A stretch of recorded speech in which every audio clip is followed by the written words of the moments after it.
Hello and welcome दोस्तों। AIoT अब YouTube channel में आप सभी का बहुत बहुत स्वागत है। तो दोस्तों आज की इस वीडियो में अपन जानेंगे यूनिट 5.3 के बारे में, जिसका नाम है दोस्तों मिर्गी। ठीक है दोस्तों, तो अपन की क्लासेज चल रही हैं ऑनलाइन, ये चल रही है दोस्तों ID कोर्स की, और ह्यूमन ग्रोथ एंड डेवलपमेंट का ये टॉपिक है जिसका नाम है मिर्गी यूनिट 5.3। दोस्तों मिर्गी क्या है, सबसे पहले अपन ये बात जानेंगे। दोस्तों जो मिर्गी होती है, वह मिर्गी एक बिना किसी स्पष्ट कारण के बार बार जो दौरे आते हैं, उस स्थिति को अपन मिर्गी कहते हैं। आपने अपने अड़ोस पड़ोस में ऐसे कई लोगों को देखा होगा जिन्हें मिर्गी की शिकायत रहती है, जिन्हें मिर्गी के दौरे आते हैं। ये दोस्तों इनका कोई स्पष्ट कारण तो नहीं होता है, लेकिन ये बार बार आते रहते हैं, उन्हीं को अपन मिर्गी कहते हैं। ज़्यादातर तो दोस्तों इसका कारण माना गया है वह दोस्तों मस्तिष्क की सामान्य क्रियाओं में व्यवधान होता है। दोस्तों जब भी मस्तिष्क की सामान्य क्रियाएं होती हैं, उनमें कुछ व्यवधान होता है, तो व्यक्ति को मिर्गी के दौरे आते हैं, ऐसा दोस्तों इसमें माना गया है। तो यहाँ तक आपको बात समझ में आ गई होगी। मिर्गी की परिभाषा, बिना किसी स्पष्ट कारण के बार बार आने वाले दौरे मिर्गी कहलाते हैं।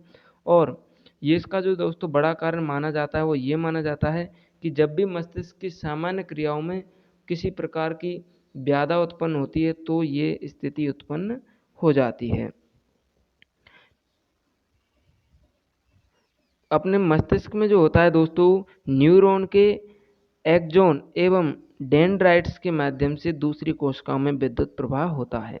इन विद्युत आवेगों को दोस्तों एक कोशिका से दूसरी कोशिका में ये दोस्तों जाते आते रहते हैं विद्युत आवेग। इन कोशिकाओं में दोस्तों रासायनिक द्रव्य को न्यूरोट्रांसमीटर कहते हैं।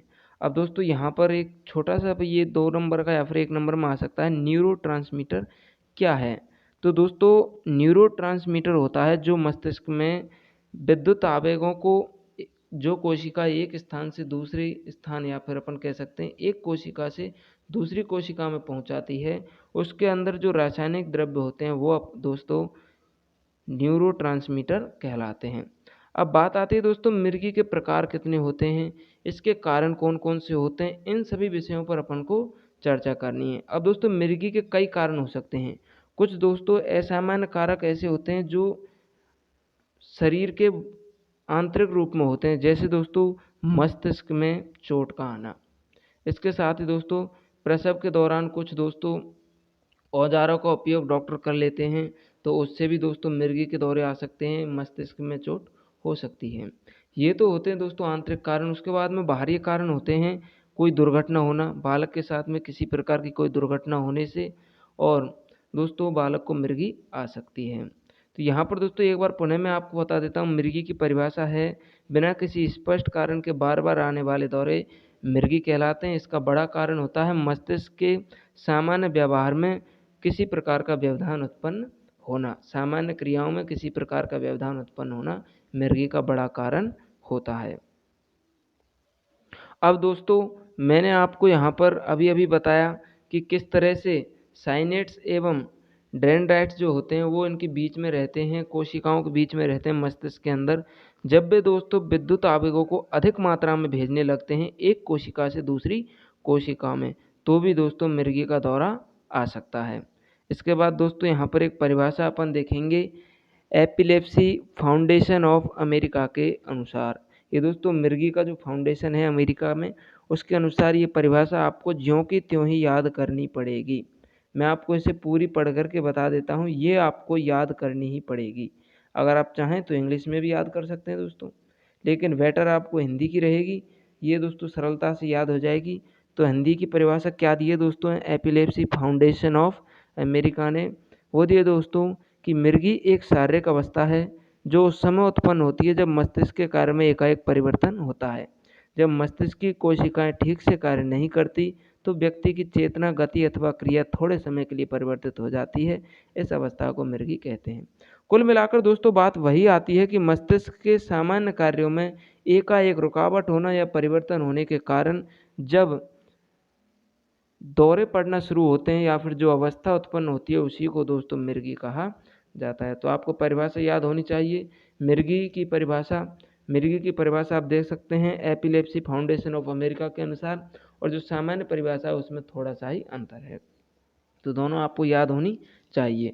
उसके बाद आती है दोस्तों मिर्गी के कौन कौन से कारण हैं। तो मिर्गी के कारण दोस्तों, इसके दोस्तों अनेक विशेषज्ञों ने अपनी अपनी राय अलग अलग तरीके से दी है, परंतु दोस्तों दो मुख्य कारण इसमें माने गए हैं। एक है दोस्तों आनुवांशिक कारण और दूसरा है दोस्तों लक्षणात्मक कारण। आनुवांशिक कारण कौन कौन से होते हैं दोस्तों, ये दोस्तों आपको पता है आनुवांशिक क्या होता है। जो दोस्तों परिवार के बड़े सदस्यों से और नई पीढ़ी में जो लक्षण आते हैं वो आनुवांशिक लक्षण होते हैं। तो दोस्तों अगर परिवार में किसी सदस्य को मिर्गी है तो उसकी अगली पीढ़ी में संभावना रहती है कि जो बालक पैदा होंगे उनमें भी मिर्गी का जो दौरा पड़ना होता है ये रोग पाया जाएगा। तो ये एक बड़ा कारण होता है आनुवांशिक कारण। उसके बाद में आता है दोस्तों लक्षणात्मक कारण। लक्षणात्मक कारणों में क्या आता है दोस्तों, मस्तिष्क में चोट का होना, मस्तिष्क में गांठ पड़ना, शकरा, सोडियम, कैल्शियम का निम्न स्तर। इसके अलावा दोस्तों मस्तिष्क में संक्रमण भी इसका बड़ा कारण होता है। साथ ही साथ दोस्तों मिर्गी की दवा का सेवन करने और अचानक बंद करने के साथ में अगर वह नशा करने लग जाए तो मिर्गी की जो बीमारी है ये भयंकर रूप धारण कर सकती है, और इससे मनुष्य में दोस्तों मिर्गी के बाद में चिंता, कुंठा, तनाव, इन सभी की बहुत ज़्यादा स्थिति बढ़ जाती है। तो देख सकते हैं हम मिर्गी के जो कारण है आनुवांशिक कारण मैंने आपको बता दिए, लक्षणात्मक कारण बता दिए। उसके बाद में एक और कारण रहता है, ये होता है दोस्तों दुर्घटना अथवा किसी कारण से सिर में चोट का आना भी मिर्गी के दौरे का कारण बन सकता है। उसके बाद दोस्तों जन्म के समय चोट लगने के कारण कुछ बच्चे जो होते हैं वो मिर्गी के दौरे पड़ सकते हैं उनको, क्योंकि दोस्तों जन्म के समय शिशु जो होता है वह बहुत ही कोमल और मुलायम होता है। तो अगर डॉक्टर जो होते हैं, चिकित्सक जो होते हैं, वह किसी भी प्रकार के औजारों का अगर उपयोग करते हैं तो ये स्थिति उत्पन्न हो सकती है। कुछ दोस्तों अज्ञात कारण भी इसमें हो सकते हैं। इसके बाद आती है दोस्तों बात मिर्गी के प्रकार और लक्षण कौन कौन से हैं। तो दोस्तों मिर्गी दो प्रकार की होती है। दोस्तों मिर्गी जो होती है ये दो प्रकार की होती है, आप देख सकते हैं। एक होती है दोस्तों ग्राउंड माल मिर्गी और दूसरे नंबर पर होती है पेटेड माल मिर्गी।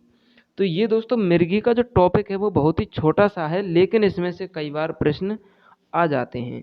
जैसे दोस्तों मिर्गी के आपको प्रकार पूछ लेगा तो ये दो प्रकार आपको याद रखने हैं, ग्राउंड माल मिर्गी और पेटेड माल मिर्गी। इसके बाद में इसके लक्षण मैंने आपको बता दिए, कारण आपको बता दिए, और परिभाषा आपको बहुत ज़रूरी है इसकी याद रखना। ठीक है दोस्तों, तो परिभाषा आपको याद रखनी है। उसके अलावा इसके जो कारण हैं वो आपको याद रखने हैं। इसके जो दो प्रकार हैं ग्राउंड माल मिर्गी और पेटेड माल मिर्गी, ये आपको याद रखना है। तो यहीं पर दोस्तों अपन का मिर्गी का टॉपिक समाप्त होता है। बहुत ही छोटा सा टॉपिक था ये मिर्गी का, और लेकिन इसमें से सवाल ज़रूर आता है, यह आप कन्फर्म माने, तो यह आपको याद होना बहुत ज़रूरी है।